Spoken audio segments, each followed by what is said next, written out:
నాయకులు శ్రీ వైఎస్ జగన్మోహన్ రెడ్డి గారి ఆదేశాల మేరకు రాష్ట్రం అంతా కూడా మెడికల్ కాలేజీల ప్రైవేటీకరణకు వ్యతిరేకంగా ర్యాలీలు నిర్వహించడం జరిగింది. అందులో భాగంగానే ఈరోజు బద్వేల్ కాన్స్టిట్యున్సీలో మా పెద్దలు గౌరవనీయులు ఎమ్మెల్సీ డీసీ గోవిందరెడ్డి గారి ఆధ్వర్యంలో మేమంతా కూడా వైసీపీ కార్యకర్తలమంతా కూడా ఈరోజు ర్యాలీ నిర్వహించడం జరిగింది. మీ అందరికీ తెలుసు, 19 నుంచి 24 వరకు జగన్మోహన్ రెడ్డి సార్ 17 మెడికల్ కాలేజీలకు 8,500 కోట్ల వ్యయంతో పర్మిషన్స్ తీసుకురావడం జరిగింది. అందులో 5 medical colleges Jaganmohan Reddy sir హయాంలోనే పూర్తి అవ్వడం జరిగింది.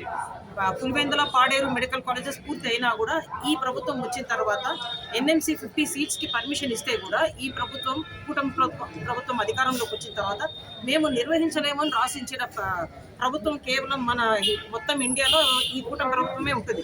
ఎవరైనా మెడికల్ కాలేజ్ పర్మిషన్ తెచ్చుకోవడం, శాంక్షన్ తెచ్చుకోవడం గొప్ప, తెచ్చుకున్న వాటిని కూడా మేము నిర్వహించలేము అనే ప్రభుత్వం ఈ కూటమి ప్రభుత్వం ఒకటే.